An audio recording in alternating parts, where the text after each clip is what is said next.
Afternoon, distinguished, Good afternoon, distinguished speaker, respected moderator, esteemed participant, and honored guests. First and foremost, I would like to express my sincere gratitude for your participation in today's webinar organized by Department of International Relations, Universitas Andalas. This event themed Global Justice for Land, Natural Resources, and the Social Reproduction. South Africa today addresses a critical and timely issue within the field of human rights and global justice. As the convener, I warmly welcome this initiative, which fosters scholarly dialogue and knowledge exchange. It is my hope that through the insightful presentation and discussion from our esteemed speaker, Tan Dwi Yeni, or we call her Ta, we will collectively deepen our understanding and gain new perspective that can be applied in both academic research and practical context. With that, I have declare this webinar officially open. My discussion proceed smoothly and be highly beneficial to all attendees. I now invite Comrade Hendro Sangkoyo to take the floor and guide us through the upcoming program. Thank you for your attention, and Mas Yoyo, time is for you. Okay, thank you, Afi. So I'd like to share the introductions in Bahasa Indonesia first, and then I will translate to you based on the text that you gave. Selamat siang, teman-teman. Saya adalah co-convener dan akan berperan sebagai moderator untuk kuliah kita siang ini. Sedikit perkenalan, Sitan Diweyeni atau dikenal dengan panggilan STA adalah seorang peneliti independen yang telah berkiprah lebih dari 18 tahun di kalangan masyarakat sipil dengan fokus pada soal tanah dan keadilan agraria di Afrika Selatan. Minat risetnya mencakup antara lain makna tanah dan konsep-konsep tentang ikatan pada tanah atau belonging, hak-hak tanah dan jalan mendapatkan tanah bagi perempuan, sumber kehidupan pedesaan, serta keadilan lingkungan hidup. STA baru saja menyelesaikan PhD-nya dalam kajian tanah dan agraria di Universitas Western Cape, Afrika Selatan, dan STA telah menerbitkan banyak tulisan-tulisannya mengenai tanah, reproduksi sosial, pendidikan kerakyatan feminis, serta pelanggaran hak-hak atas tanah dan makna tanah. STA adalah salah satu peneliti dan narator dari film dokumenter This Land atau Tanah Ini yang menerangi pelanggaran-pelanggaran hak asasi atas tanah oleh perusahaan-perusahaan tambang serta perlawanan warga desa di Afrika Selatan. STA juga kolega sebagai editor di jurnal Commodity Frontiers dan kita beruntung sekali mendapatkan kesempatan untuk mendengarkan presentasi STA dan juga berdiskusi dengannya. Jadi nanti saya akan jangan ragu-ragu untuk bertanya dalam bahasa Indonesia, saya nanti akan menerjemahkannya buat STA. So STA, I just introduce you, and then please the floor is yours now. Okay, thanks, Hendro. How much time do I have? Probably 20 to 25 minutes, or I mean, just okay. Yeah. Okay. Okay, let me share my screen.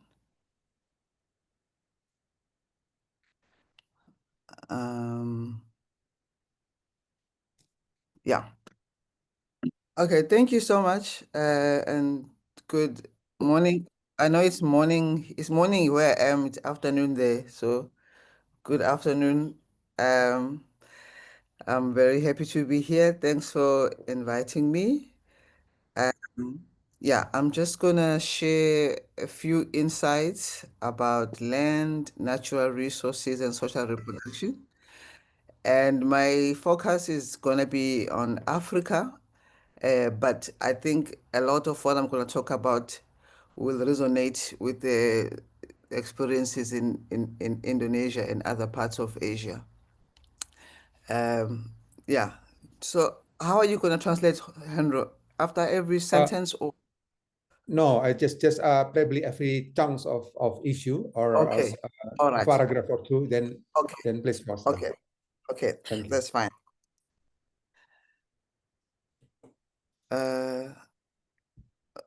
Okay.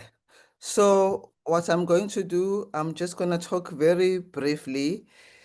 What you can expect in this talk, I'll talk about just the pre-colonial land tenure systems in Africa, and I'll talk about post-independence, what has happened to the land question after independence, what are some of the challenges and contestations around land post-independence in different parts of Africa.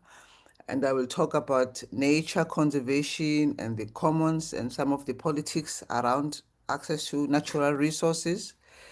And then I'll talk about social reproduction and the role of land and natural resources, in particularly in agrarian societies in Africa. So, and then I'll give some examples from some of my research. Okay, Oke, so I'll yeah, translate it. okay, Jadi Sta akan menjelaskan beberapa hal ya. Yang utama adalah sistem tenurial prakolonial. Jadi bagaimana warga masyarakat asli mengembangkan sistem tenurialnya sendiri dan situasi setelah kemerdekaan. Tentu saja dalam konteks apartheid ya, mungkin nanti bisa kita tanyakan. Kemudian cerita tentang pelestarian alam dan apa yang disebut sebagai rumah bersama atau commons, dan kemudian mengenai reproduksi sosial. Kalau kita baca dari artikel STA, itu bertautan ya antara cerita tentang reproduksi sosial dengan cerita tentang tanah dan akses perempuan terhadap tanah. Oke, go on, STA. okay, thank you. Okay, so I'm going to really give short summaries. So some of the things we need to remember about pre-colonial land tenure, some of the features is that one, land was not a commodity. It was not something that you could sell at the market. Land was viewed as a social endowment, so something that is there for people to use for their own benefit, for production of food, for spiritual functions, for building houses and keeping their livestock. Land was for that. It was never commodity. So that's one feature to remember. Another feature is that how people accessed and controlled and shared land between each other was based on social and cultural values, based on demography, such as age, based on gender, but also based on social political organization. So it was it was based on social relations, how land can be accessed. It was not through the market. When you talk about African customary systems, we need to also remember that they are premised on the notion that custom is dynamic, it changes, it can be negotiated, it is adaptable, it changes from time to time, and it accommodates any political changes that occur in a particular society. So rules about accessing land and controlling land are based on those customs, which are not static, but they change to accommodate changes in society. And access is through membership in lineages, so membership in the family, That's how you can access land, and it's controlled by kinship. Um, and it includes both land that individual families use and control, but also land that collectives can share. For example, access to rivers for water, access to forests, that is shared by many people in that particular setting. Access to grazing for livestock is also communally shared. But individual families will have their own individual homestead where they build their houses, but also keep some crops and so on. So Okay.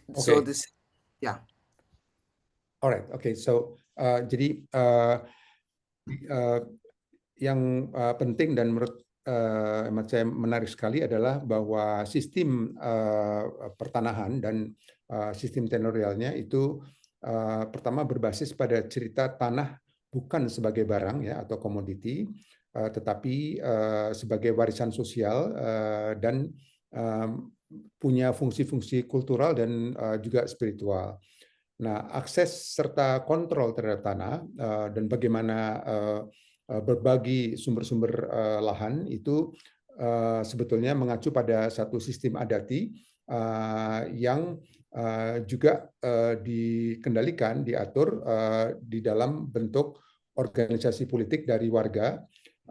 Jadi artinya berbasis pada relasi sosial non-kapitalis.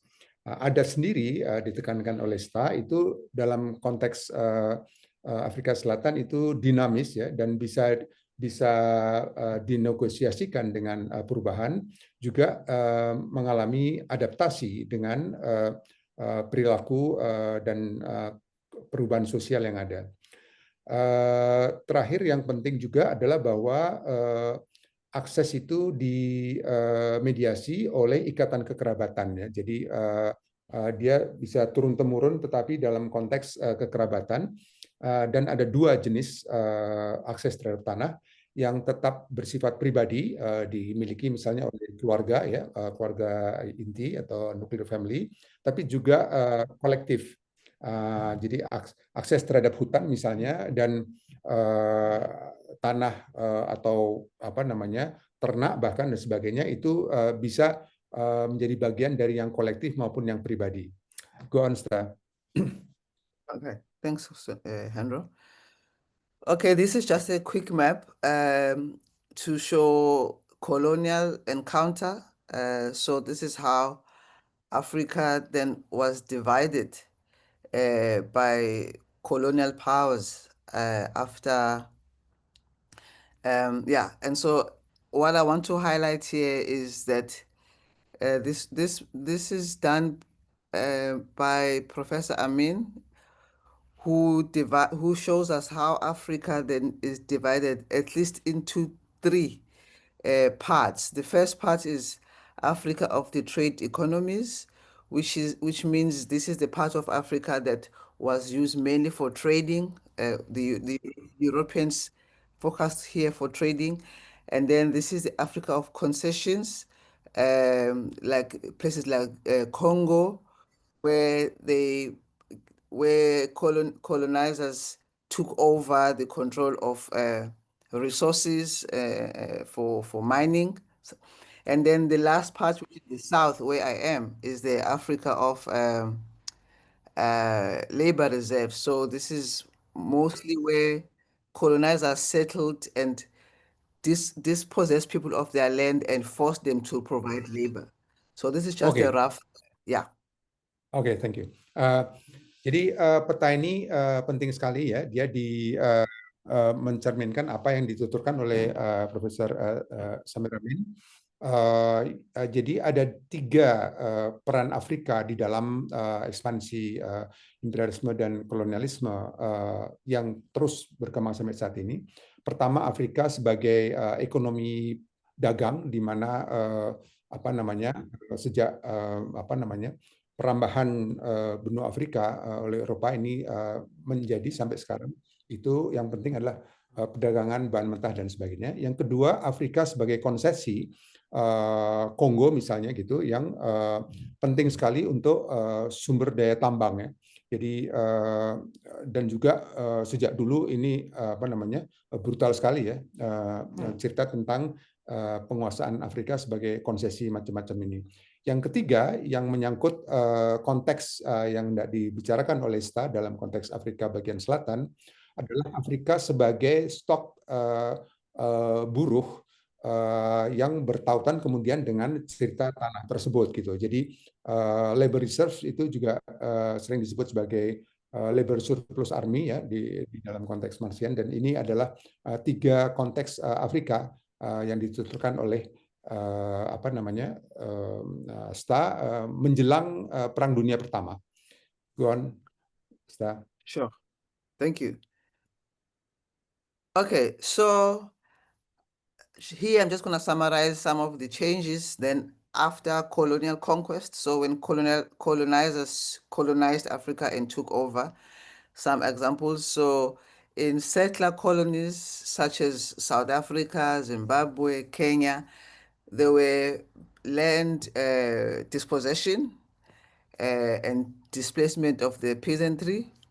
In countries like Tanzania, the peasants were integrated in the global circuit of capital, and peasant communities supplied labor for the plantation, producing commodities such as coffee for the north. So they changed the entire production system, removing people from producing food for themselves, but to focusing on producing commodities for exports, such as coffee and cacao and tea and so on. So, and some of the key differences is that individual ownership versus communal.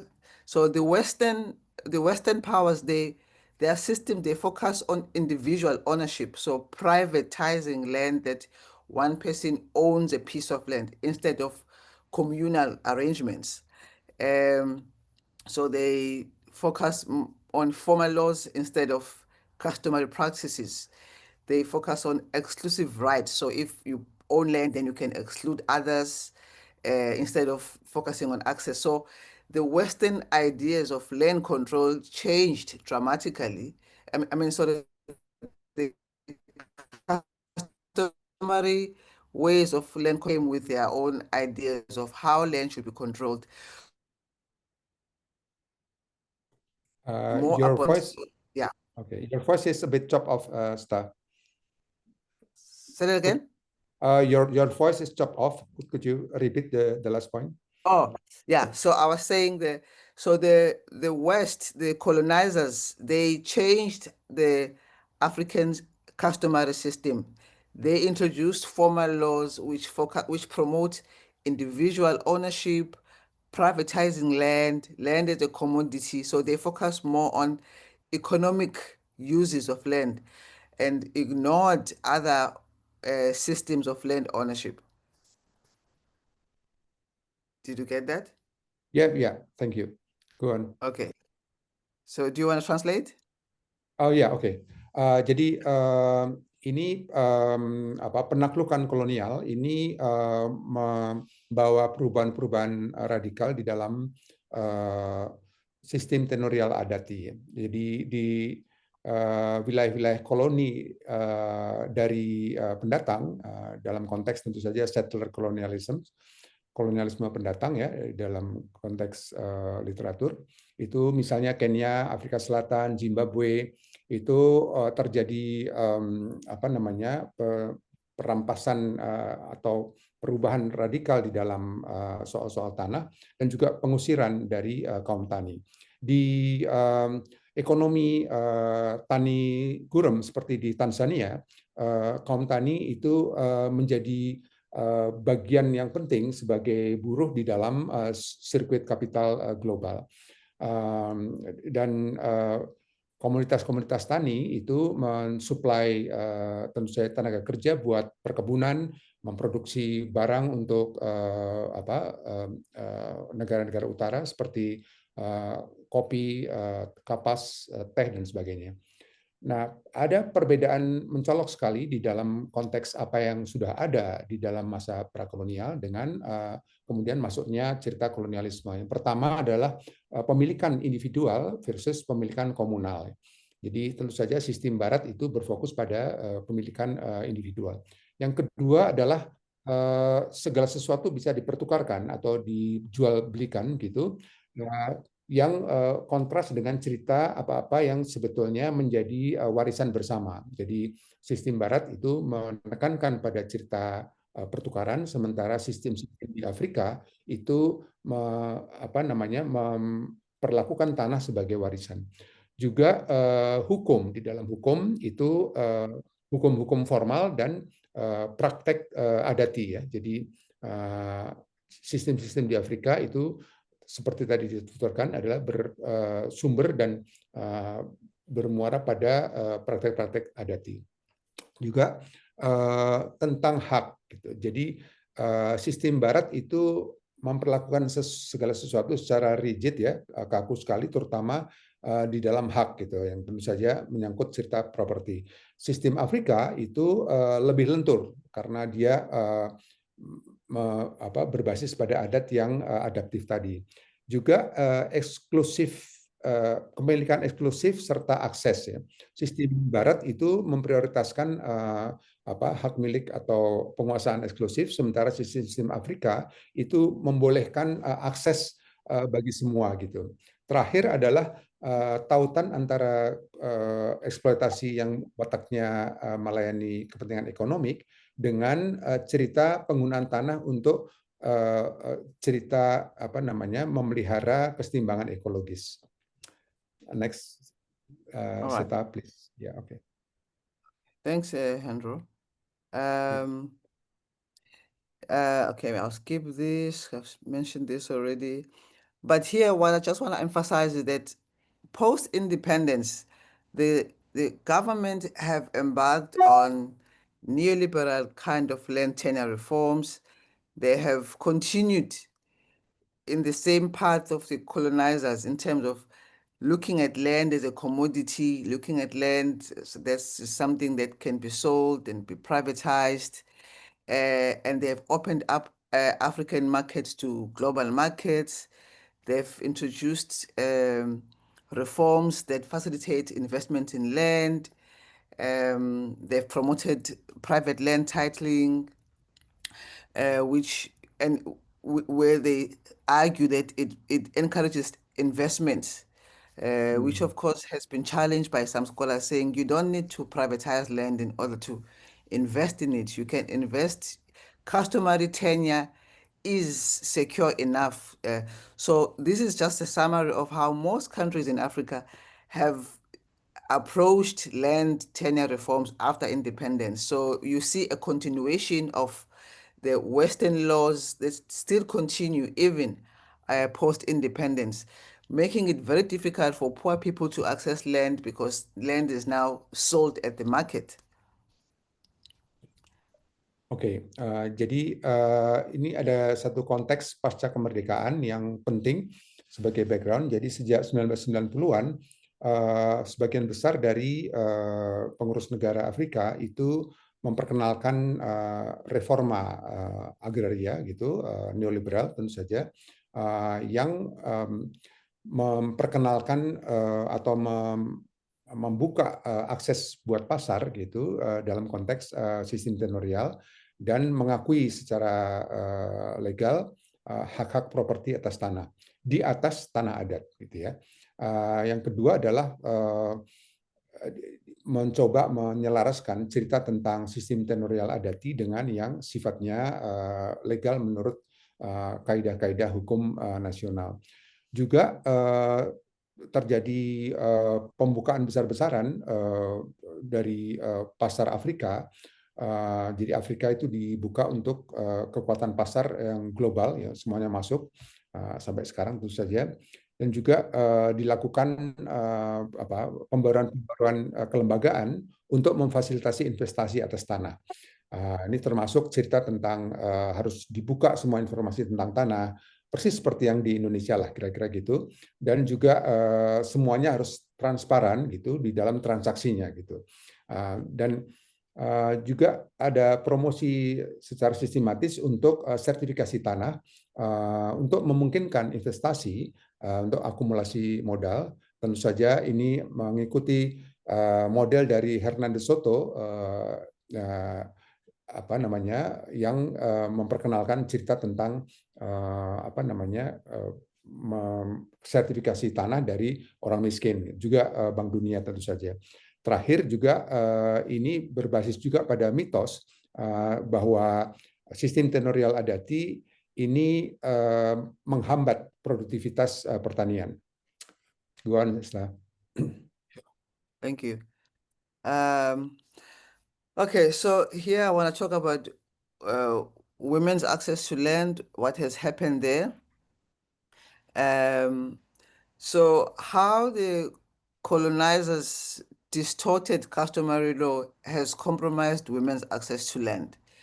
And what we've seen happening is that men, after colonialism, men tend to decide what constitutes custom in ways that discriminate against women. But even though there are problems with customary law because it has been distorted by colonial distortions, it still remains the dominant system through which women in rural Africa can access land. Most women in Africa, they don't access land through the market. They access land through customary tenure, even though there are a lot of challenges. But in some areas, scholars have observed that because customary tenure is not static, it changes. They have seen opportunities where women have been able to demand land and have been supported, especially in cases where women are choosing not to get married anymore. So, but they have children that they are raising as single mothers, and in those cases, they have to get access to land. Whereas before, for women to get land, they have to either get it through their fathers, their brothers, or their husbands. But those laws are changing because women are putting pressure to say, we don't want to get married, but we want land to live. So there is that flexibility within customary law that we've seen in other parts, but it still remains a very difficult space for women to access land. Other scholars have said maybe women should be given private title so they have control over their land. But that has been, particularly in areas, in countries like India, Bina Agarwal has been arguing that women who, if they have private access to land, they are able to take control of their economies and all of that.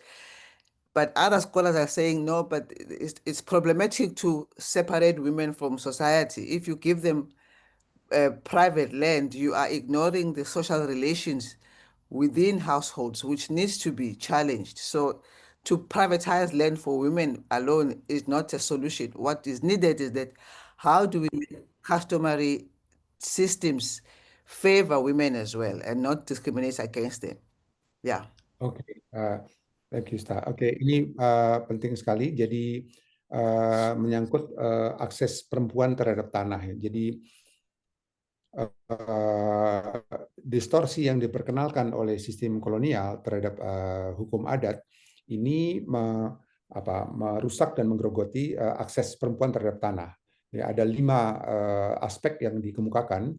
Yang pertama adalah bahwa laki-laki itu cenderung untuk menentukan yang menurut adat yang sah adalah begini atau begitu, dan ini dalam banyak hal ini mendiskriminasi perempuan.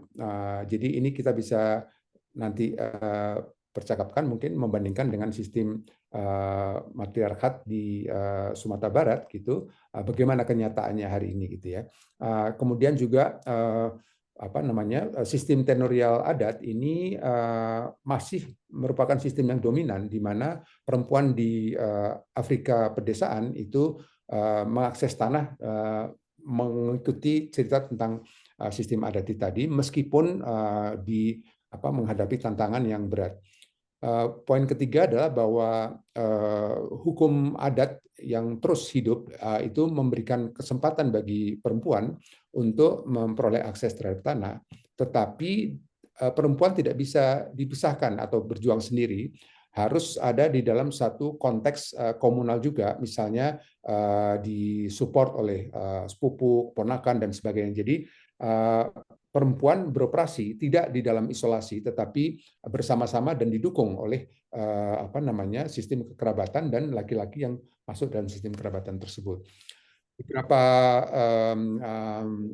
scholars berargumen bahwa sertifikasi tanah privat bagi perempuan itu akan memberikan otonomi terhadap perempuan dan akses terhadap fasilitas kredit dari bank, ya, misalnya Sunin Argawal misalnya. Tetapi pandangan ini ditolak dan disanggah karena ini sekali lagi merupakan pengasingan atau perempuan, sehingga ini mengabaikan relasi-relasi sosial di dalam rumah tangga, gitu ya. Jadi ini yang dikemukakan dari cerita tentang akses perempuan terhadap tanah ini. Go on. Okay, thanks. Now I want to move to social reproduction. I'm going to skip this. It's just it's a continuation of what I was saying, that after independence, we've seen a lot of market-led land redistribution, different countries, which has not really achieved land reform, because it's very expensive for the government to buy land for land reform. Instead, what we've seen is people are losing jobs because of commercialization of agriculture. We've seen lots of farm evictions, and how people are responding to this. We are seeing a lot of land occupations, both in rural and urban areas, people demanding land, occupying vacant land by force, just to make a statement to the government that people need land, and the way that the government has been doing land reforms is not addressing the injustices of colonialism. Instead, it's perpetuating them because it's driven by the market. Okay. Yeah. Could you move back just the previous slides? No, the previous slide. Oh, okay. Oke. Jadi juga apa yang disebut sebagai redistribusi tanah dalam tanda kutip itu sebenarnya mengikuti pakem neoliberal, ya, di mana kesepakatan antara penjual dan pembeli itu mendominasi. Kemudian aturan politik atau kebijakan dalam tanda kutip itu sendiri mulai dari yang tadinya itu pro terhadap rakyat miskin menjadi pro pada elit, gitu. Dan seluruh orientasinya adalah peningkatan produktivitas untuk akumulasi modal. Juga terjadi konsolidasi tanah, persis sekali seperti ada di sini dengan bank tanah dan sebagainya, dan dominasi dari agrobisnis. Juga yang tentu saja di features-nya adalah padat modal dan sangat bersandar pada mekanisasi dari proses pertanian. Akibatnya konkret sekali itu hilangnya lapangan kerja, penggusuran atau pengusiran dari tanah-tanah pertanian atau unit-unit usaha pertanian. Juga terjadi pendudukan tanah baik di pedesaan maupun di perkotaan, dan juga perampasan tanah tanpa kompensasi. Ini juga tentu saja masalah bukan hanya di Afrika Selatan. Dan apa alternatifnya, gitu? Pertanyaannya adalah redistribusi tanahkah atau membatalkan atau melucuti perkebunan atau peternakan yang besar, gitu. Juga kedaulatan pangan, gitu ya, agroekologi, keadilan pangan, otonomi produser, pasar lokal, pengendalian dari apa yang masuk dalam sistem produksi, input dan sebagainya, serta investasi negara di dalam pertanian skala kecil. Go on, Slav. Thank you. Okay, so when it comes to natural resources, it's also a very similar story that natural resources have been commodified, have been privatized, which is a continuation of colonial primitive accumulation. What we've seen is that there's a dominance of mainstream conservation narratives, which are built on the false idea that humans and natural species are separate, so they have to be separated. This idea originates from American kind of conservation movement, which was behind the creation of national parks in the 19th century, which was basically for creating places for leisure, but for the urban elites.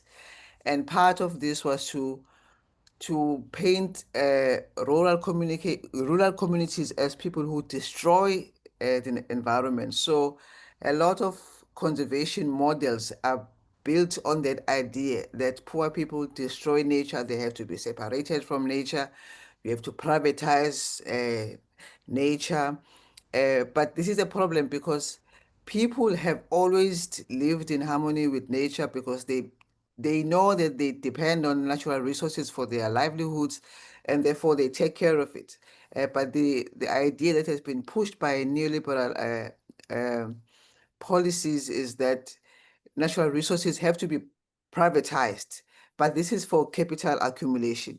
So we're seeing a lot of increased protected areas, increased national parks, including private nature reserves, and for capital accumulation. And we're seeing a lot of conflict in these areas where people want to access natural resources, but they are prohibited. In some areas, they even use violence to keep people away.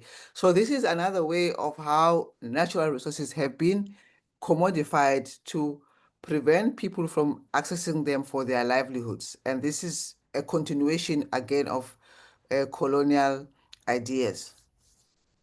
Oke, ini juga menarik sekali, seperti membaca Indonesia. Jadi, apa yang disebut sebagai sumber daya alam ini mengalami pembarangan atau komodifikasi yang sebetulnya merupakan kelanjutan dari cerita akumulasi primitif kolonial, gitu ya.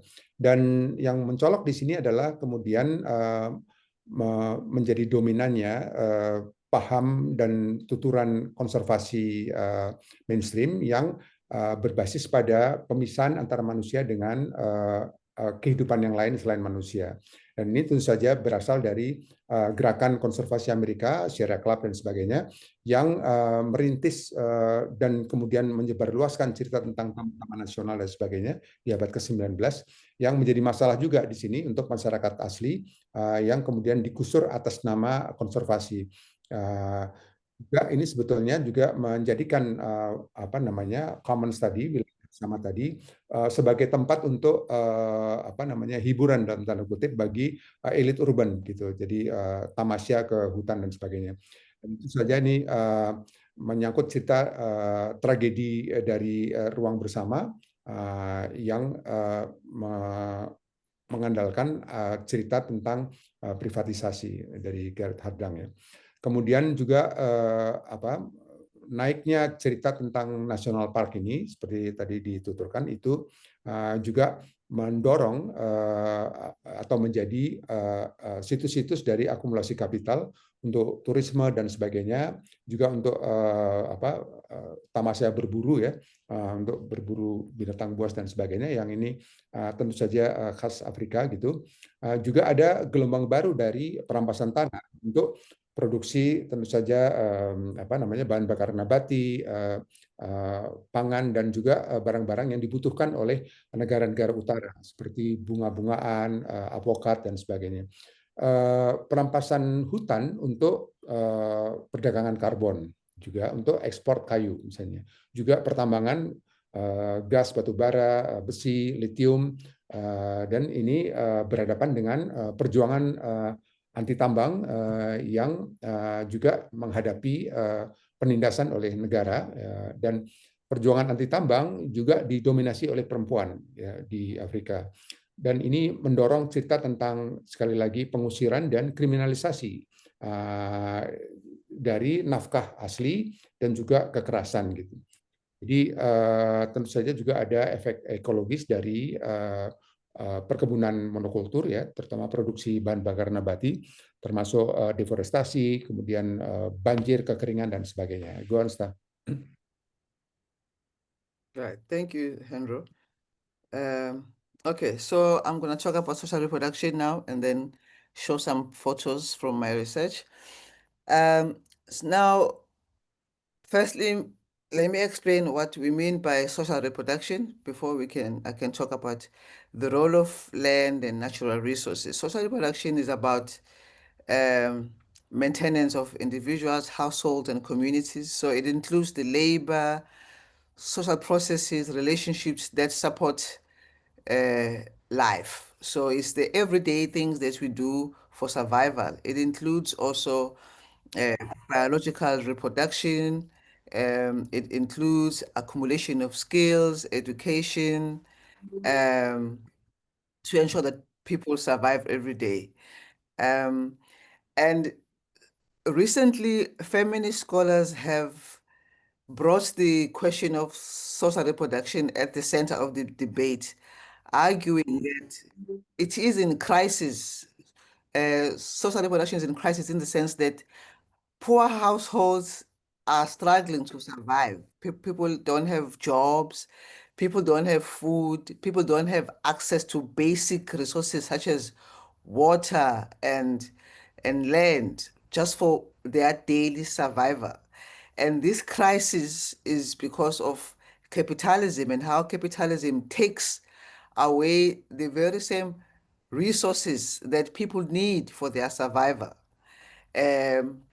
So we have what some scholars have called surplus populations, people who are no longer needed by capitalism in the sense that they are no longer needed by capital, they are no longer employed, there are no jobs for them. But at the same time, they don't have land because capital is taking the very same land for its accumulation. And so they are asking questions, how then are these so many people all over the world, particularly in global south, how are they surviving under those conditions? And they're arguing that actually social reproduction is very important for capitalism because it reproduces people who are needed by the system, such as workers. But capitalism or capital does not take care of these people. And it is the responsibility of households to take care of all these people who are surplus. But households need the resources to take care of themselves, such as land and natural resources. So that is the tension, that there's a crisis of social reproduction because of capitalism and how it unfolds and how it takes natural resources. At the same time, people need these resources, land and natural resources, for their own survival. Oke, jadi dia menjelaskan dulu tentang reproduksi sosial. Intinya adalah semua yang dikerjakan untuk bertahan hidup di dalam konteks rumah tangga, pendidikan dan sebagainya, sehingga hari demi hari atau cerita hari-hari itu orang bisa hidup dengan baik. Itu yang dimaksud dengan reproduksi sosial, dan ini mencakup cerita tentang reproduksi biologis, survival harian, pendidikan, juga mendapatkan kecakapan, skill untuk berpartisipasi dalam ekonomi kapitalis dan sebagainya. Ini menjadi seluruh cerita tentang apa yang disebut sebagai reproduksi sosial. Dan cerita tentang cerita tentang reproduksi sosial ini memunculkan misalnya kritik dari para pemikir feminis tentang kurangnya teorisasi tentang gender dan posisi perempuan di dalam perkembangan kapitalisme yang dikemukakan oleh Karl Marx. Dan di satu generasi yang lampau di 1972, Maria Rosa de la Costa dan Selma James sebagai contoh itu menuliskan sebuah pamflet penting, yaitu kuasa perempuan dan subversi dari komunitas, di samping cerita atau ilmuwan yang lain. Dan masalahnya adalah bahwa kemudian kapitalisme menolak untuk mengurus cerita tentang reproduksi sosial seperti kita tahu dan menyerahkannya pada rumah tangga. Tapi rumah tangga tidak mungkin melakukan reproduksi sosial tadi kalau sumber-sumber dayanya, sumber-sumber kehidupannya dirampas. Dan ini dia menyebutkan Fraser dan sebagainya, jadi beberapa teorisi feminis. Go on, Sta. All right, thank you, Hendro. Okay, I've explained now that it is in crisis, and there are three institutions that aid social reproduction, that make it happen. One is the state, so the government provides resources such as schools, clinics, roads for people to live. But also then there's the market, which provides jobs for people to earn an income for them to reproduce themselves. But there's also the household.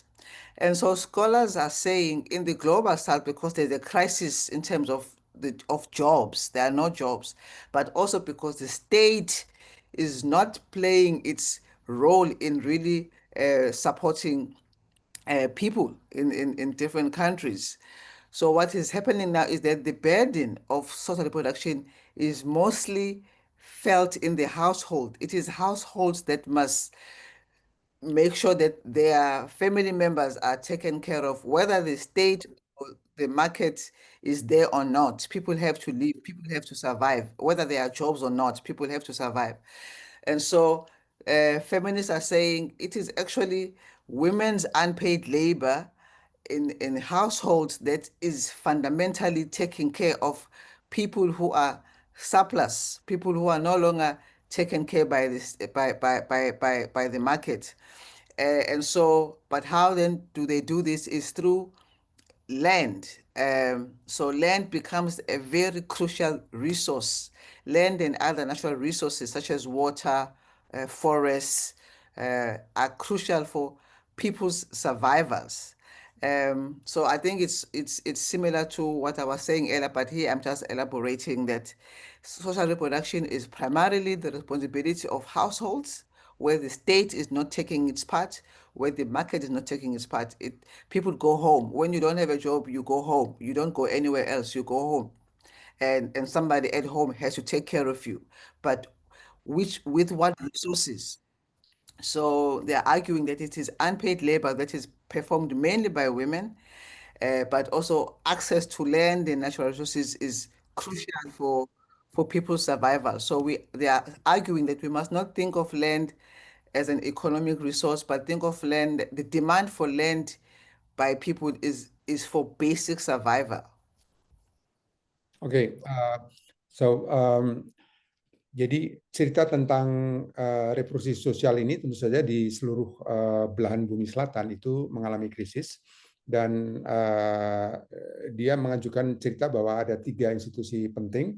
Pertama negara tentu saja yang harusnya mengurus dan transfer payment dan sebagainya untuk mensupport cerita tentang reproduksi sosial. Yang kedua adalah pasar yang menyediakan misalnya lapangan kerja, dan yang ketiga adalah rumah tangga. Dan di mana-mana di belahan bumi selatan tentu saja negara gagal atau bahkan menjauh dari cerita negara budiman atau welfare state, ya. Dan kemudian pasar tentu saja seperti kita tahu bahkan disubsidi oleh negara begitu. Dan tapi yang ketiga adalah menjadi sentral di dalam analisis STA adalah bahwa kemudian akhirnya reproduksi sosial ini harus diurus sendiri oleh rumah tangga. Kalau kalian nggak punya kerjaan, baliklah ke rumah, kerja apapun di kampung halaman dan sebagainya.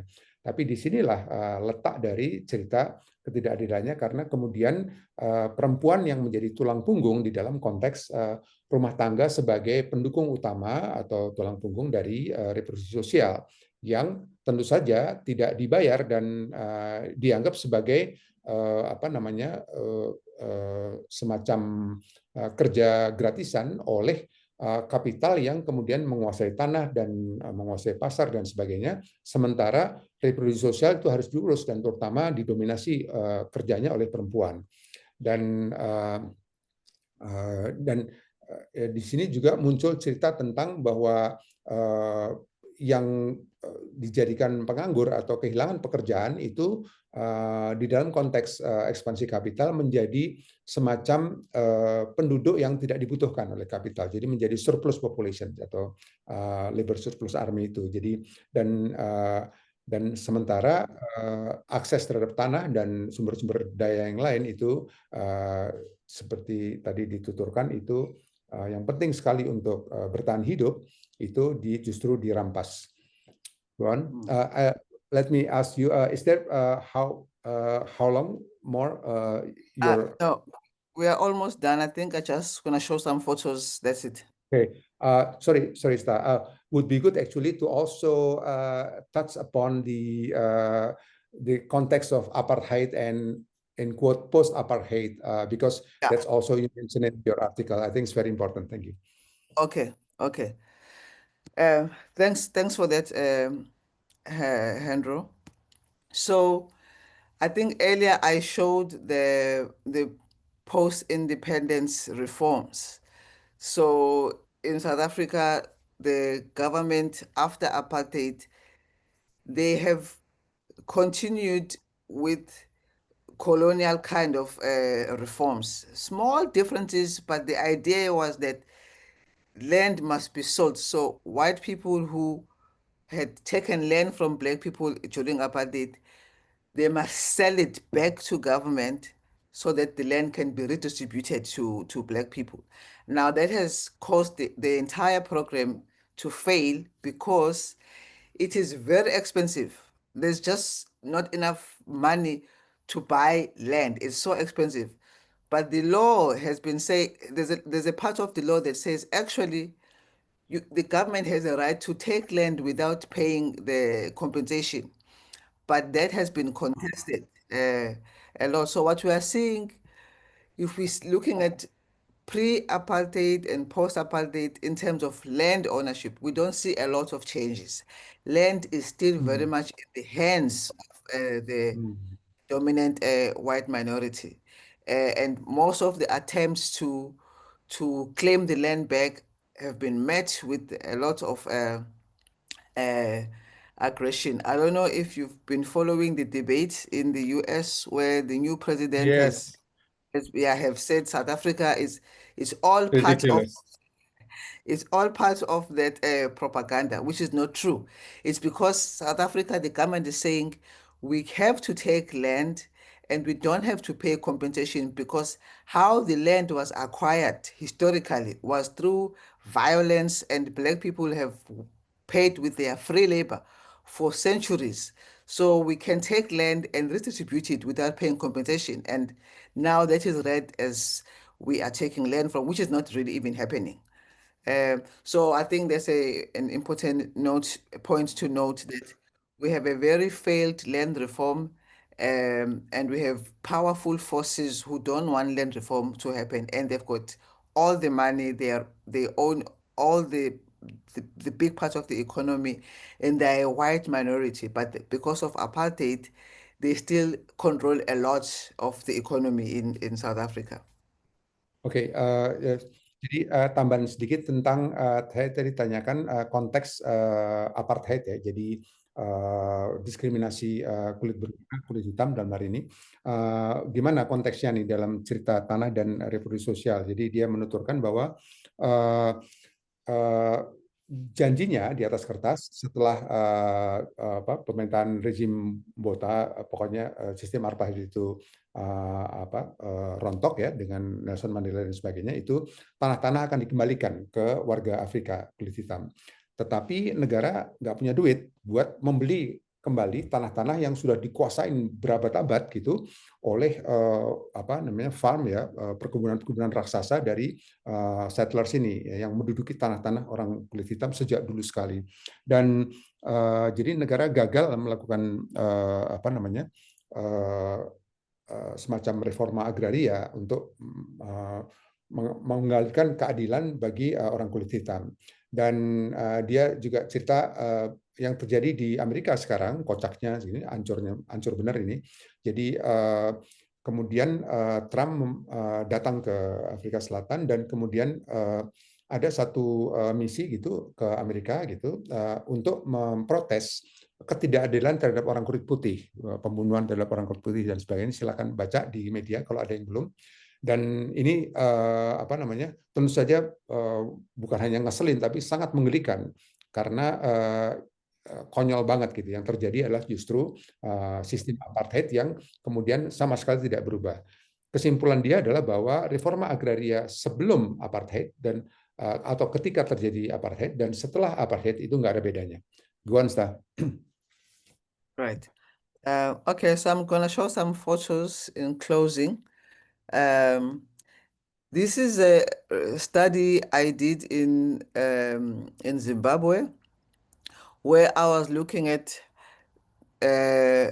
wildlife conservation and how that affected people's livelihood. I was speaking to particularly women who are heads of households in these 7 villages I went to, and they're talking about how conservation is impacting on their livelihoods because there's an expansion of conservation areas either by the state or by private investors who are coming to this area, and they take more land for their wildlife, for tourism, for trophy hunting.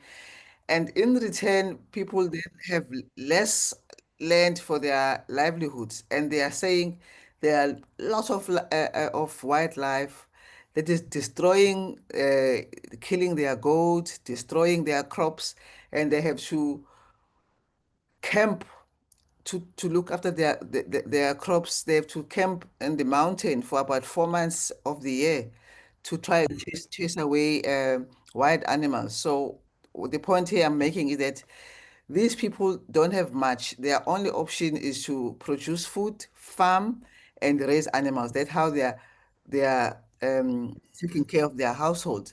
But that same land is now being taken by wildlife conservation, and this is creating, this is pushing them to further poverty, and the burden is largely on women who must now stay up at night trying to chase elephants just to take care of their crops. This is just to show that there is such a crisis that people have to sleep in the mountain to take care of their crops. That is because they don't have any other alternatives. The state is not taking care of them. There are no jobs for them. Their only option is to use land for survival. So that's just one example. I'm going to show another one. This is in Namibia. It's the same story. People have to keep their livestock at home because if they take their livestock for grazing, it is attacked by lions. It is attacked by wildlife. And they are saying this was never the case before. They've always lived very in harmony with wildlife because there was space, so the lions would never come close to them. But now, because there's more wildlife for tourism, it means there's less space for their livestock, and this is affecting their livelihoods. They have to build this fencing because the lions come to their homestead at night. And again, this is showing how land conflicts, competition for land for tourism versus for livelihoods, and they don't benefit from these tourism exercises, but their land is taken away from them, and this is affecting their livelihoods. I'll show another Could you picture. stop first? Okay. Could you move back just one slide? Okay. Jadi dia cerita tentang ini dia di Zimbabwe ya, dia beroperasi di 7 desa dan cerita tentang Afrika sebagai surga untuk melihat binatang buas dan sebagainya itu betul-betul menjadi salah satu modus perampasan ruang hidup besar-besaran di Afrika, dan sementara wilayah-wilayah yang kemudian diduduki itu untuk semacam hiburan konservasi. Jadi konservasi bukan untuk mengkonservasi binatang, tapi untuk turisme ya. Jadi orang bisa naik jeep terbuka, melihat singa dan sebagainya. Dan itu yang dikorbankan, sekali lagi yang ada paling ribet hidupnya adalah perempuan, karena mereka tadinya yang ngurusin misalnya berladang dan sebagainya, atau tanawani ya, agroforestry, dan tapi sekarang tanahnya itu dicaplok dan dipagerin begitu untuk menjadi zona-zona konservasi untuk turisme. Could you move one slide, the one with fence and livestock? Hello, Star. Okay. Could you move Yeah. forward? Sorry. Could you move forward? The one with dan ini contohnya adalah di Namibia itu kalau malam itu singa itu datang ke halaman gitu, nyikat sapi dan sebagainya. Gajah juga kemudian dibiarkan masuk ke ladang dan sebagainya, sehingga orang harus berjaga malam gitu, begadang untuk ngusir gajah dari tanah peternakan atau pertanian mereka.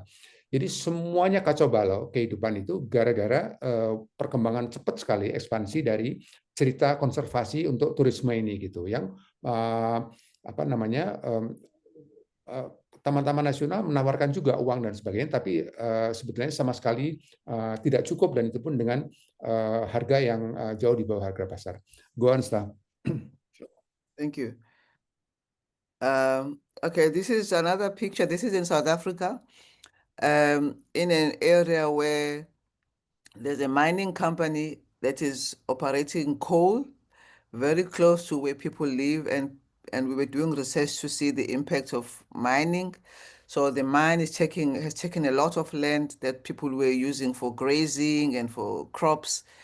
And as you can see on the left is a bucket of water, and you can see the color of water is black because of the coal from the mine. And this is what people are expected to drink. And on the right, you will see there's a dead goat there. This goat is dead because it's been grazing next to the mining area, and when they opened to check the lungs, they were black because of coal. So this is just another example how capitalism is taking land for profit and pushing people to further poverty.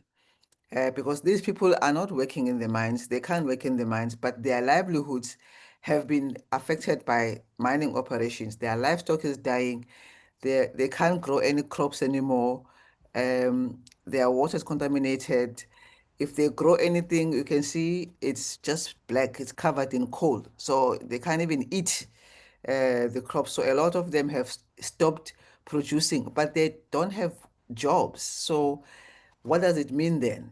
So this is another way, an example to show you how the state and the market are further pushing people into poverty by taking the very same land that people need for their survival. I think I have another picture. Okay, so this is my final photo. Here, this is where I did my PhD research, also in South Africa. But here I'm showing the opposite. I'm showing what happens when people get land. So this is a community that was evicted, kicked out of the farm many years ago by a white farmer, which is very common in South Africa, that white farmers will evict black farm dwellers and workers from the farm, even though these are the farms where they were born. So they were evicted and they were put in the slums for 10 years, and then they fought to return to their land. And they managed to return after 10 years, after the government bought the land from the farmer. They returned to their land, and they've since, as you can see, they are building houses. They no longer live in slums. They are keeping their livestock.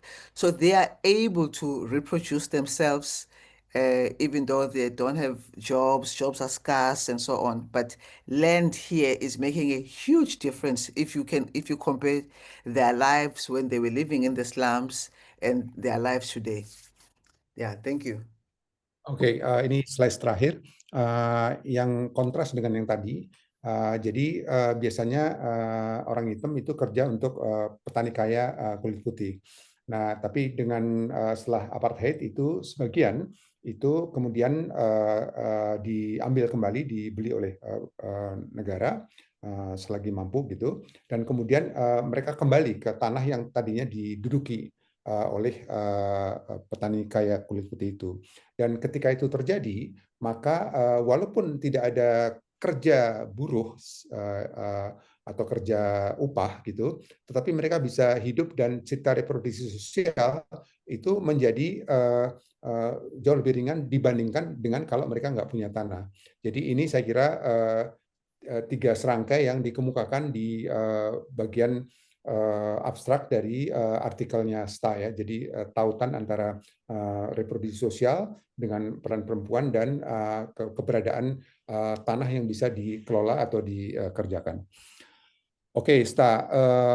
So I would like to invite the class actually to come with comments and questions for you. Thank you so much, Sta. This is really illuminating.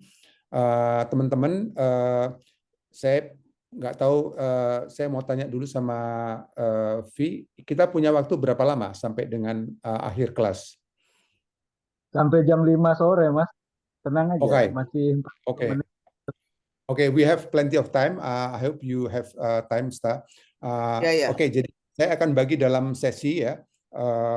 Satu sesi mungkin 3 penanya atau komentator, silahkan.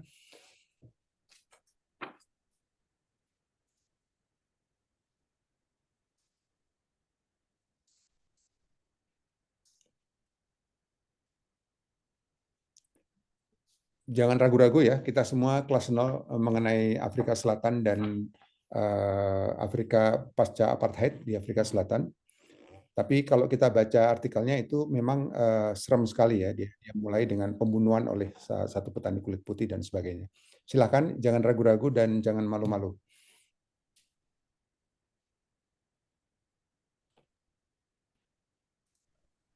Aku boleh nanya lah, Mas ya, untuk silakan.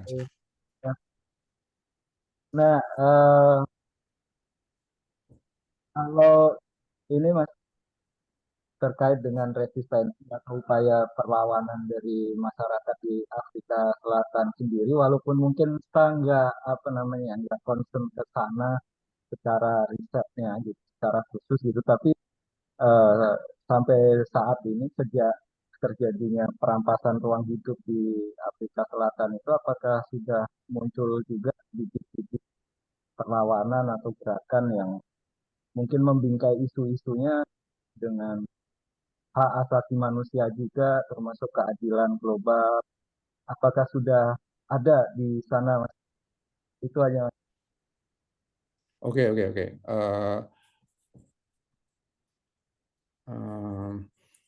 Ya, saya tunggu 2 lagi, 1 sesi. Kalau ada yang bertanya, silakan. Kumpulin dulu. Saya mau nanya, Pak Yoyo. Iya. Oke, ya pertama tentu terima kasih atas penjelasan yang diberikan oleh Sita Yeni. Pertanyaan saya terkait dengan reforma agraria di Afrika Selatan. Yang pertama, apa tujuan dasar dari reforma agraria di Afrika Selatan? Yang kedua, detail prosesnya. Bagaimana distribusi lahan yang dilakukan oleh pemerintah di sana? Terima kasih. Oke. Ada lagi? Oke, kalau tidak ada, 2 dulu ya. So, start there are 2 questions. First, it seems that you explain very little about a different kind of resistance, more massive resistance against the apartheid systems and linked to human rights and global justice and all that. I know you work so many years in this, but the question is, could you illustrate resistance at this level? So not in particular focus on social reproduction, so that, but as a whole, the Black South African actually, is there any movement after Mandela and all that? Okay. And the second is actually about the agrarian reform. Dina asked about if you can illuminate the details and how is the process done. What kind of land distribution is really carried on and in the past or at the moment. So Okay. 2 questions. Okay. All right. Thank you for the questions. So about resistance. So there are different forms of resistance in post apartheid, and I think a lot of people thought that when apartheid ended, the new government under Mandela was really going to deliver changes, but that soon disappeared because the policies were very neoliberal. So it was very clear that no, justice is not going to be delivered here. And then we see in the first 5 years after independence, we start seeing a lot of protests, So there are many different kinds of movements. So there's one of the biggest social movement is a shack dwellers movement. It's an urban movement. They are organizing throughout the country for land. It's people who live in the shacks, and they are pushing the state. But the response from the state is very aggressive. There's a lot of killings of activists that we see in South Africa. Another form of resistance we are seeing is land occupation. I think I mentioned that earlier. Especially in urban areas, people are occupying land, and once they've occupied, but they are targeting state land because it's an easy target. They're not targeting private land because private lands, they know that they will be met with guns at the door. So they are targeting state-owned land, open land, and they are occupying it. So it's another form of resistance to demand land by occupying it. And there are many calls for expropriation of land without compensation. There are calls, even a movement of unemployed people. They've come together to form their own movement to say, we are the unemployed people of South Africa. We demand better. They are demanding the state to give social grants to the unemployed. They are demanding what they call basic income grant. They are saying South Africa has so much money. White people who benefited from apartheid need to be taxed more to pay for these many poor black young people who are unemployed who are sitting at home. So there are all those kinds of resistance, and there's lots of civil society that is organizing against it. But the progress is there, but it's very slow because the powerful elites also are pushing back.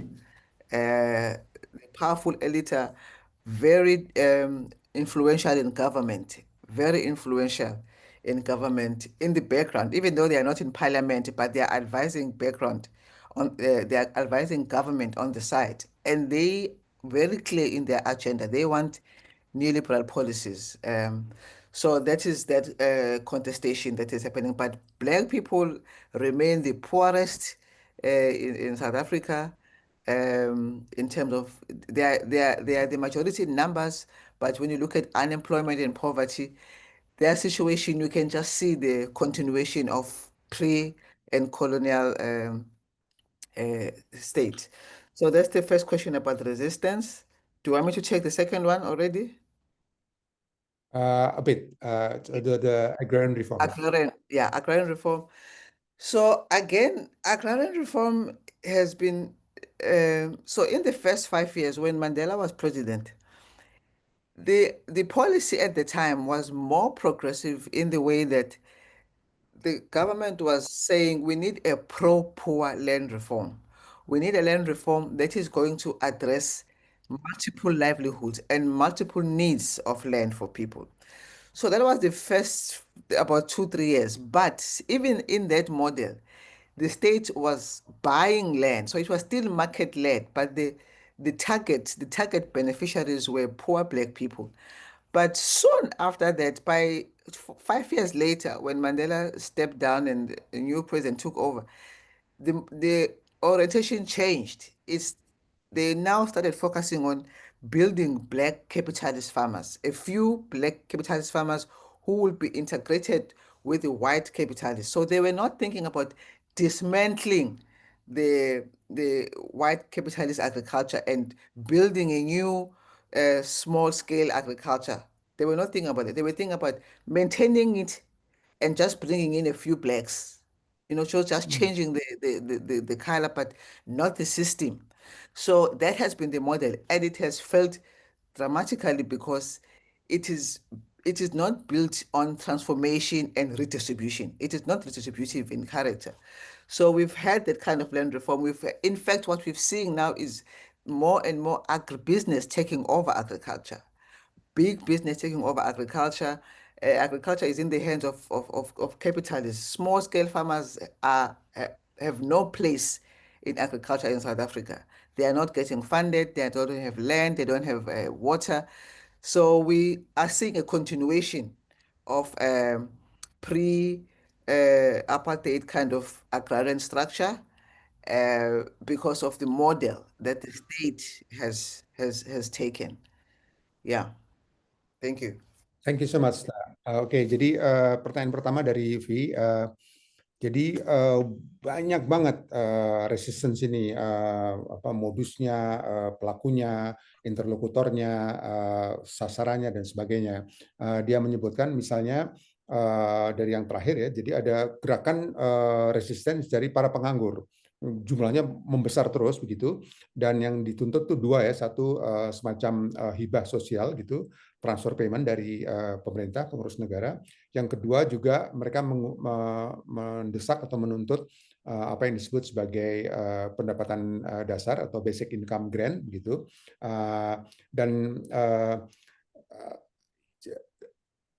masalah terbesar di dalam cerita perlawanan hari ini adalah bahwa tetap aja setelah apartheid di atas kertas itu hilang, itu orang hitam tetap adalah penduduk termiskin di Afrika Selatan atau bahkan di Afrika bagian selatan. Dan ada kemajuan tetapi sangat lambat. Nah, kenapanya? Karena elit-elit kulit putih yang sangat dekat dengan penguasa itu terus menjadi pembisik begitu, dan mereka menyarankan agar terus saja politiknya harus neolib gitu ya. Jadi jangan sampai ada perlindungan terhadap orang miskin dan sebagainya. Dan cerita tentang ini berkaitan dengan pertanyaan kedua dari Dina. Jadi nyambung ya cerita perlawanan ini. Jadi pada 2-3 tahun pertama waktu Nelson Mandela menjadi presiden, itu memang kebijakan reforma agrarianya itu pro orang miskin gitu ya. Tapi kemudian di akhir pemerintahannya dan 5 tahun kemudian setelah presiden baru nongol, itu menarik sekali. Jadi siasatnya untuk menghadapi perlawanan yang tidak makin surut ini, kemudian mereka bikin satu politik di mana petani-petani hitam yang paling tajir, ya paling kaya, itu diminta untuk bergabung semacam asimilasi dengan petani kaya kulit putih gitu. Jadi ada semacam kongsi kulit hitam kulit putih, yang nggak ada apartheid berarti kan kulit hitam bisa menjadi kaya gitu. Tetapi sama sekali tidak ada perubahan di dalam konteks redistribusi tanah gitu. Jadi redistribusi lahan yang dibayangkan dulu untuk memperoleh keadilan dan sebagainya tidak mungkin ditegakkan karena tidak ada perubahan di dalam sistemnya gitu. Dan ini yang menyebabkan di waktu Mandela itu bisa terjadi, itu juga tidak meruntuhkan sistem kapitalis yang ada di Afrika Selatan. Jadi pemerintah harus susah payah mencari uang untuk membeli kembali tanah. Makanya terbatas sekali apa yang bisa dilakukan dalam reforma agraria gitu.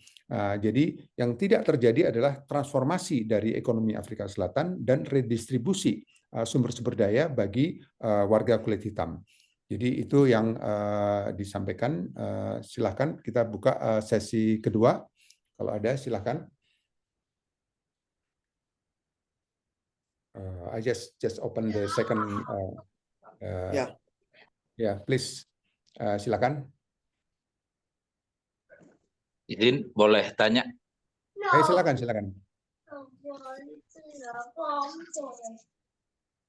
Terima kasih. Perkenalkan, nama saya Suliadi. Saya kebetulan di Pekanbaru. Saya salah satu anggota Serikat Petani Indonesia. Sangat menarik forum kali ini.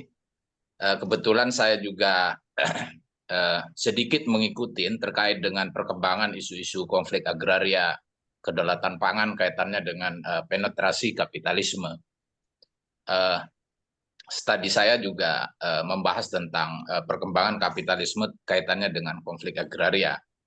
Ada satu hal yang menurut saya sampai hari ini belum terpecahkan ketika kita berbicara mengenai konteks global penetrasi kapitalisme kaitannya dengan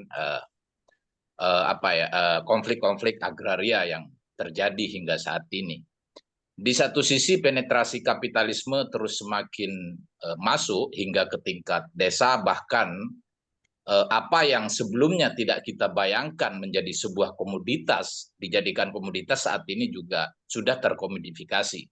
Apa tadi yang sudah diceritakan, misalnya ya kearifan-kearifan lokal yang sifatnya itu barangkali itu lebih kepada spiritual, saat ini juga terkomodifikasi, misalnya tanah dan sebagainya. Nah, sisi yang lain, saya agak gelisah terhadap gerakan-gerakan konflik agraria, solusi-solusinya itu seperti apa. Dari beberapa kajian yang saya ikutin, selalu gagal ketika kita melakukan perlawanan terhadap penetrasi kapitalisme. Dalam kasus tambang misalnya, penolakan-penolakan terhadap penetrasi kapitalisme, dalam hal ini misalnya perusahaan tambang, petani selalu gagal. Nah, pertanyaan saya, apakah ada solusi yang barangkali lebih konkret kaitannya dengan situasi saat ini? Maksud saya begini, saat ini adalah ruang kapitalisme yang cukup dominan. Tentu sisi yang lain, petani kecil atau orang-orang miskin yang hidup di pedesaan ini ingin hidup. Bagaimana kita terus bisa bertahan hidup dalam sebuah sistem kapitalisme? Nah, itu pertanyaan saya. Apakah ada solusi? Misalnya begini, dalam beberapa diskusi ada yang bilang, mungkin tidak sih petani kecil atau petani-petani orang-orang yang hidup di pedesaan itu dimasukkan sebagai pemegang saham, misalnya bisa dikatakan seperti itu, terhadap perusahaan yang masuk, sehingga petani itu tidak hanya tergusur begitu saja. Kalaupun ada misalnya kompensasi bagi petani, oke, ya diterima, tetapi makna ketika kita berbicara relasi antara tanah dengan petani itu kan hilang, hanya sebatas makna uang gitu. Jadi apakah diskusi alternatif mengenai keterlibatan petani sebagai katakanlah terlibat dalam proyek-proyek itu memungkinkan atau tidak? Mungkin seperti itu. Terima kasih. Oke, pertanyaan berikutnya silakan kalau ada. Rehan mau tanya? Atau yang lain? Oke, kalau nggak ada, oke, start. Yep. Okay, the question is from Suliadi. He's part of the Serikat Petani Indonesia, Indonesian Peasants Union. It's part of the, Via Campesina actually, and he has very interesting standpoint. First, he shared the observations that the agrarian crisis are going on, getting aggravated by the expansions of capital and all that, and so he would like to highlight the the relations between capital penetrations and agrarian conflicts. He claimed that all resistance, for example, in anti-mining movement of the peasants, it's always failed. Which I don't agree actually, but he came with the thoughts that how about, for example, the small farmers, when this primitive accumulations is entering the life space of the peasants, they offer to be part of the shareholders of the company that grabbed their lands, so that they are not evicted or being shut away from their life space. And this, he asked for comments for this, and also the questions about everything that's been sanctified, the spiritual belonging to the land and all that. Of course, it's not being answered by this, but basically he's trying to find an alternative way to imagine resistance, because it seems that it's still the capitalists are on the upper hand everywhere. So something like a bit desperate mindset. That's the questions and the comment. Okay, thank you. So there have been, I mean, although it was not a form of resistance, but there have been programs like what in South Africa they call them joint ventures, where they say the farm workers, people who've been living on the farms, they can now be owners, but together with a private business that is operating the farm, and then they can be shareholders. They'll get a share, and so on. But research has shown that all of those joint ventures have not benefited farm workers and small peasants who are part of these collaborations. And one of the reasons is that the model itself is problematic, because these farm workers and small peasants, they come into a system that has already been determined. So if the farm is producing oranges for export, when they come into this business, they must also do that. They must also continue with that. But the problem is, people don't want land for oranges for export. These are people who've been displaced. They want land for today and for their children. They want land to build proper houses, not shacks. They want land for multiple livelihoods, for their spiritual connection. They want to keep livestock, goats, sheep, cattle, and not just oranges for export. So, and that is that. So such programs have failed because they don't take into account what these different people want land for. They focus mainly on exports and profit making. So that has been the problem. So there's many of them in the Western Cape, but on paper, people would think, oh, there has been land reform, farm workers are now owners. But if you look in practice, farm workers are still living in inhumane conditions, even though they are now owners, because they are not free to do anything they want with the land. It is the business that determines that. So yeah, so that has been the challenge. I know of communities, this is now a separate issue, who have actually been fighting against mining companies in South Africa, and they have succeeded. One of the documentaries that you mentioned in my bio, we were actually documenting that story where the mining company was stopped by the villagers saying, no, you're not going to mine here. And it withdrew the application. There's another case where the community even took the mining company to court to say, we have a right to say no to mining. This is not the kind of development we want. So there are those kind of, but there are those kind of resistance, but they are always met with so much repression because They want a different kind of development. They want small-scale agriculture. They want to practice agroecology. They want the state to invest in alternative markets, to invest in infrastructure. The state is not doing that. So they win the court case to say no to mining, but that doesn't mean that the state is now investing in what they want, you know? So we have those kind of cases where the state is not really investing in things that are going to bring fundamental change in these communities. Yeah. Thank you so much, Ta. Jadi respons untuk refleksi dan pertanyaan Suryadi ya.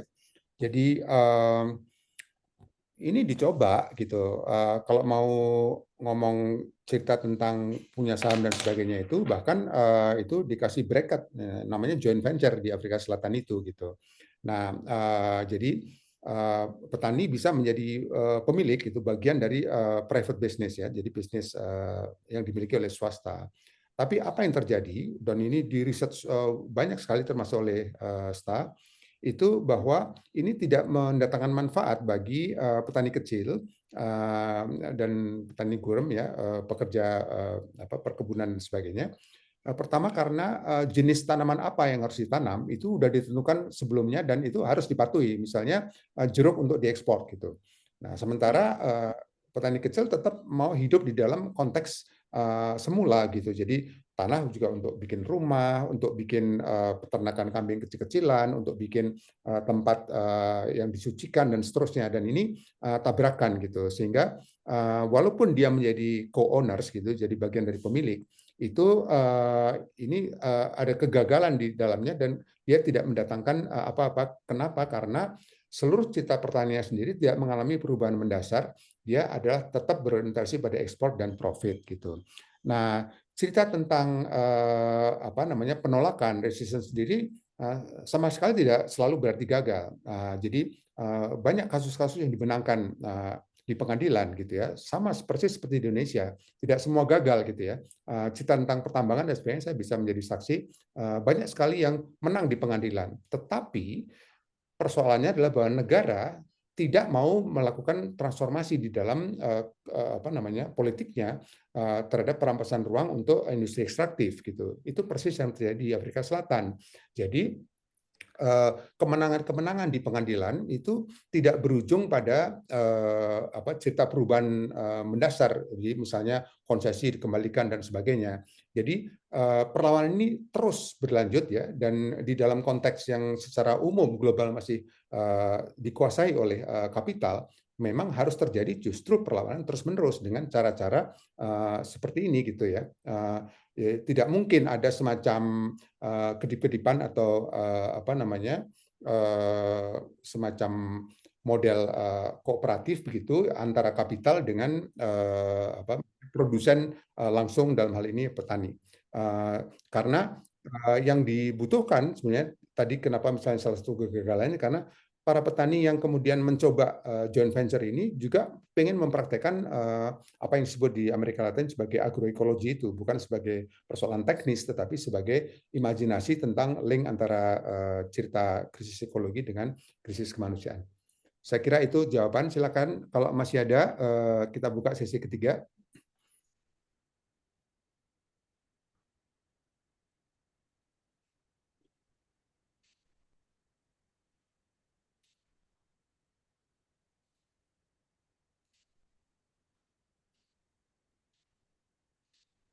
Halo, apakah ada yang ingin bertanya lagi? Ya, tadi siapa? Itu mic-mu dinyalain mic-nya. Kamu masih muted ya, silakan Rehan, silakan. Izin ya Mas Yoyo, perkenalkan nama saya Raihan, saya salah satu mahasiswa di jurusan Hubungan Internasional Universitas Andalas. Terus sekarang saya juga sedang mempelajari hak asasi manusia dan keadilan global gitu ya. Nah jadi sebenarnya saya memandang masalah yang terjadi di South Afrika tentang tentang tanah dan natural resources itu sebagai sebuah akumulasi dari apartheid, kapitalisme, dan juga global injustice gitu. Kalau kita lihat dari segi masyarakat global nih, masyarakat yang kosmopolitan, bagaimana sih bentuk resistensi yang sudah ada atau sebuah gerakan konsolidasi global yang udah dibikin nih atau udah bergerak untuk men-tackle isu ini gitu Mas. Terima kasih. Oke. Silakan kalau ada lagi.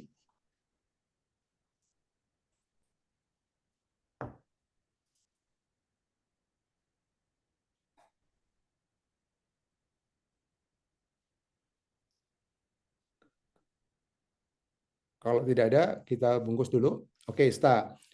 This is one of the students. His name is Rayhan in the class. He took note of everything you said, but he wants to ask you in the face of all these problems with human rights and the so-called global justice. Have you ever noticed the emergence of more sound global resistance at that level, at the global level? So because it's not like the old left, with party leading roles and all this, but is there any discernible or noticeable resistance at the global level at the moment, as far as you can observe? Yeah, thanks, Rehan, for your question. I think there is, because the crisis is a global crisis, although it takes different form and shape in different parts, but the demands for land, the demands for natural resources, whether you think about indigenous people in Latin America, we hear about all of that in the news all the time, people trying to protect the Amazon, people trying to protect their indigenous rights to land. You hear about it even in countries like Canada, especially now that there's another crisis of climate change. So I think there are many. I think there is resistance. Some countries are able to connect depending on where you are located. Some movements are able to connect with each other. But of course, there are always challenges with resources, but others are just pockets that are not really coordinated, but it's pockets of resistance happening across. But if you watch the news all the time, there is something happening, and if you watch closely, it is about fighting for survival. These are not people who are fighting to be for accumulation. In most cases, these are people who feel threatened because their very basic survival is compromised. Some of it doesn't even make it to the news. You just read about it because there's a researcher who is documenting this in Uganda, in rural Uganda, where women are taking off their clothes to block a truck that is coming to invade their land. They're saying, no, if you take this, then you may as well kill us, because there's nothing else we have except land for our survival. So I think the more the crisis of social reproduction becomes intensive, we're going to see more resistance, because people are saying, this is the last thing. Beyond this, then there's nothing left for us. So we are going to protect it at whatever cost. Yeah. Oke, thank you, Sta. Jadi respons Sta, jelas ada dan banyak dan tidak tunggal. Ya, pertama itu ya. Jadi perjuangan perlawanan masyarakat asli di Amerika Latin misalnya, memperjuangkan di Amazon dan sebagainya, itu masif sekali dan harus dibaca dengan baik gitu ya. Juga di Kanada gitu ya, masyarakat asli juga gitu. Dan juga ada muncul perlawanan yang menguat terus-menerus gitu ya, tidak pernah menjadi lemah di hadapan krisis iklim sebetulnya gitu. Dan ini sebagian dari mereka itu bisa saling bekerja sama dan bertaut ya. Misalnya ada gerakan-gerakan yang memang kemudian melintasi batas-batas wilayah ya. Jadi kita lihat banyak sekali di Asia Tenggara dengan Amerika Latin dan sebagainya. Tetapi memang tidak bisa dibayangkan sebagai terkoordinasi gitu ya, Rehan ya. Jadi seperti sebuah gerakan tunggal yang kemudian ada korlapnya dan sebagainya. Jangan dibayangkan seperti itu gitu. Tapi gerakan ini muncul dan berkembang pesat di mana-mana gitu. Juga sebagian dari mereka nggak bisa kita ketahui dari media gitu, nggak sampai ditulis oleh media gitu. Jadi harus kita baca kita cari dengan baik-baik dari yang melaporkannya. Misalnya riset-riset, laporan riset dan sebagainya, dan itu banyak sekali gitu. Misalnya contoh di Uganda ya, di Afrika itu ada perempuan-perempuan yang kemudian secara militan sekali ngeblok truk-truk yang mau merampas tanah mereka dan sebagainya. Dibilang mending kita mati di sini daripada kita mati karena tanah kami dirampas dan sumber-sumber kehidupan kami dirampas. Tetapi juga menggarisbawahi cerita perlawanan seperti yang kamu bayangkan, perlawanan yang terus menguat tanpa kita ketahui dengan baik itu adalah perlawanan karena kemampuan bertahan hidup yang sangat dasar untuk bisa makan besok pagi dan sebagainya itu terus digerogoti. Dan penglihatan STA dalam hal ini adalah bahwa cerita tentang makin buruknya keadaan reproduksi sosial tadi. Jadi reproduksi sosial itu bukan tidak berlawanan, tidak berhubungan dengan perlawanan masif yang tadi dibayangkan oleh beberapa penanya. Dia justru ada di jantung dari cerita perlawanan itu gitu. Ketika kemampuan untuk bertahan hidup itu terus digerogoti, ini akan memperbesar perlawanan seperti yang sudah terjadi di mana-mana gitu. Jadi ketika udah sampai leher istilahnya krisisnya itu, maka dia akan terus menguat. Oke, kalau masih ada kita buka mungkin termin terakhir ya. Kalau masih ada satu atau dua penanya. Mas. Ya, silakan.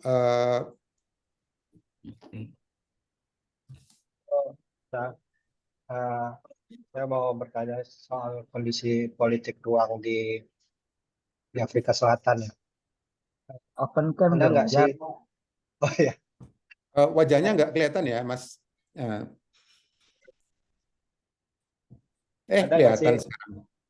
Ada nggak sih cerita-cerita tentang kalau di Indonesia kan ada semacam gambaran green colonialism, jadi kayak semacam ada gerakan mengatasnamakan gerakan-gerakan hijau, tapi kemudian ya dalam politik uang dia berpihak pada oligarki gitu. Apakah kemudian di sana ada cerita-cerita seperti itu? Apakah misalnya ada kebijakan yang didukung konservasionis yang dari oligarki gitu dan kemudian cocok dengan kondisi politik di sana? Ya, kondisi politik masyarakat akar rumput di sana gitu. Ada cerita-cerita. Oke, sedikit komentar buat Jaka sebelum dijawab. Itu sebenarnya tadi dituturkan dengan baik sekali ya dalam cerita berkembangnya wildlife conservation untuk turisme dan sebagainya. Tapi aku kembalikan ke Sta. So Sta, Jaka asked the questions about is there any similarity between what happened in Indonesia, for example, with the so-called green colonialisms? So basically, in the name of green economy, green energy, and all that, then the oligarchy sort of jumping on that and actually grabbing more lands, more forests, and all that in the name of green for carbon offset or whatever. Is there any strong cases for that in South Africa?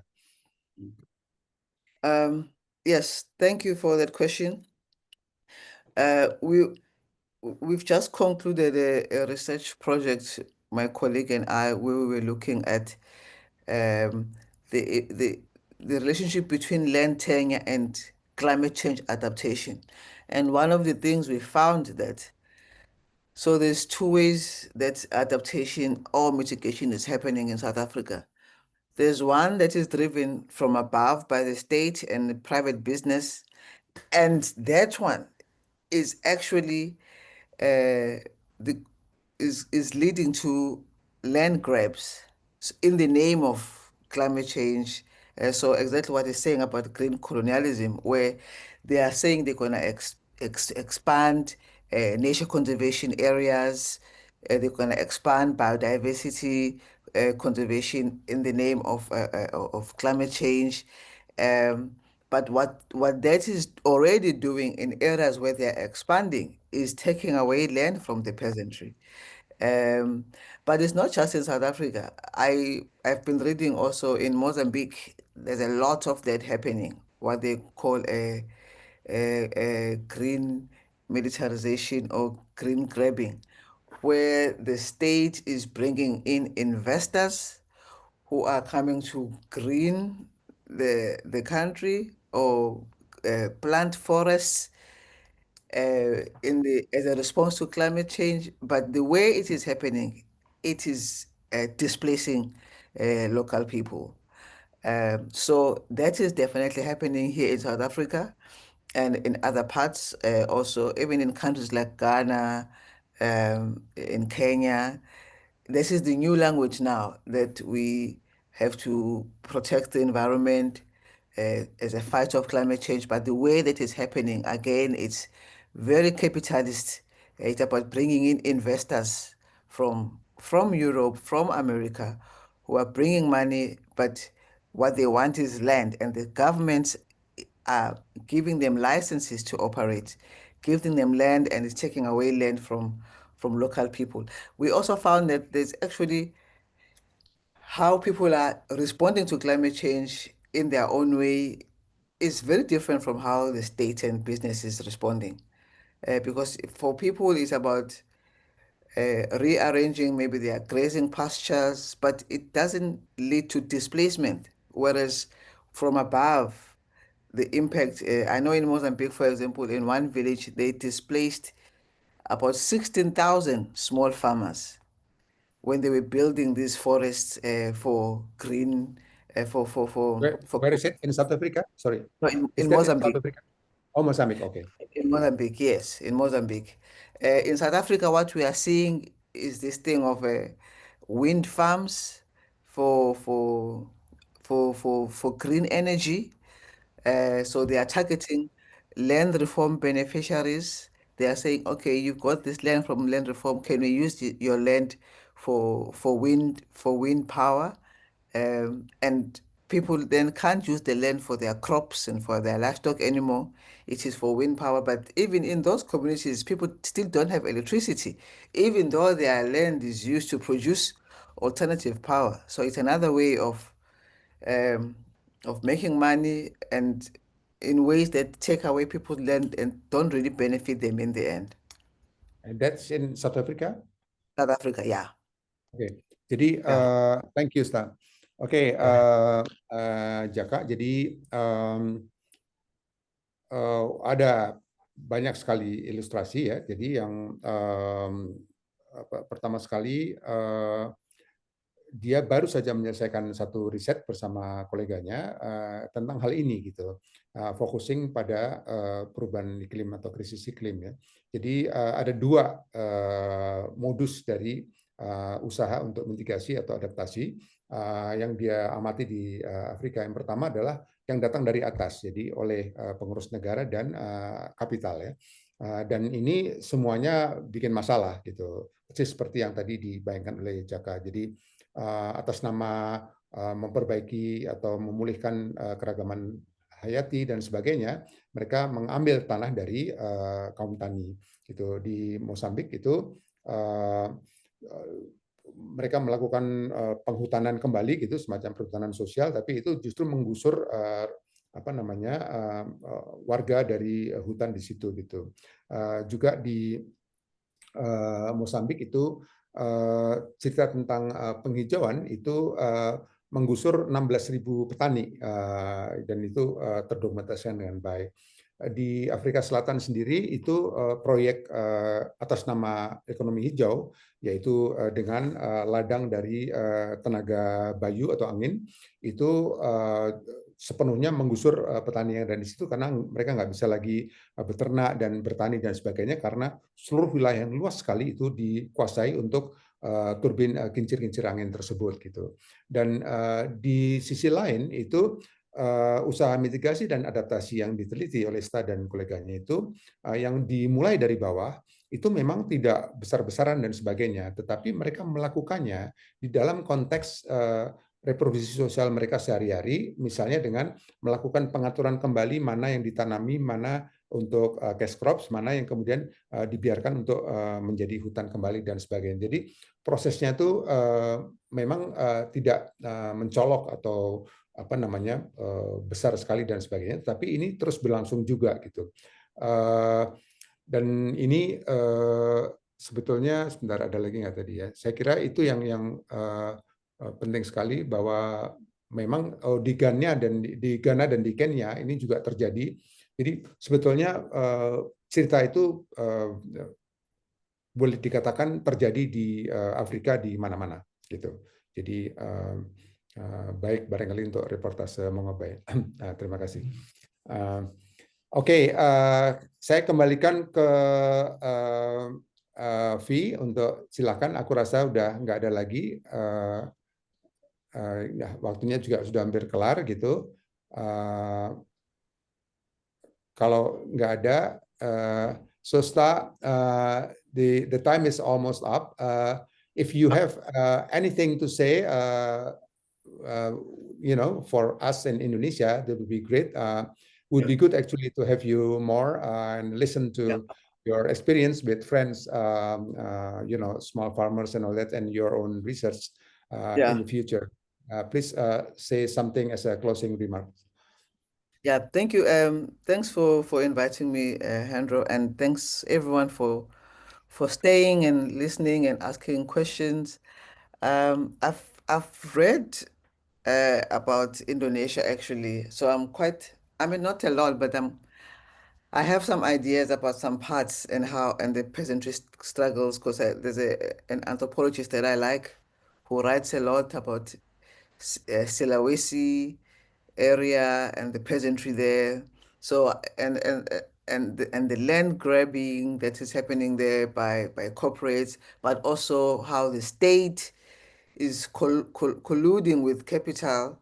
And so I think there's a lot of resonance from what I have read about the peasantry in Indonesia.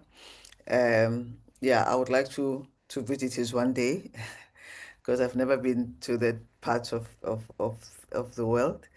Yeah, from my side, thank you so much. And hopefully next time this will be in person, not online, and then we can have more debate, and I can hear actually more also about Indonesia and some of the struggles there. Yeah, but thank you so Okay, I much. took it as a promise. Okay, we should make it happen. Okay, jadi Yes. Kata-kata penutup dari Sta untuk kita semua. Jadi aku benar-benar tertarik juga tentang Indonesia. Aku udah baca banyak tentang perjuangan petani di beberapa tempat di Sulawesi dan sebagainya.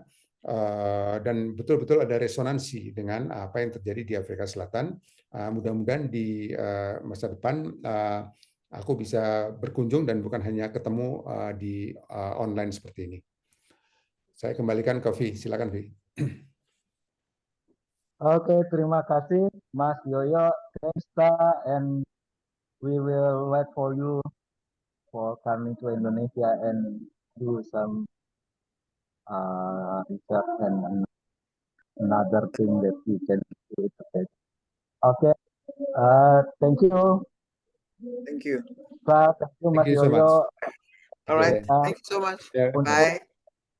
Untuk Bye. semuanya juga udah join. Kalau tertarik nanti kelas eksperimental oleh Sangkoyo dan Setiaka Syndicate ini akan kita lanjutkan.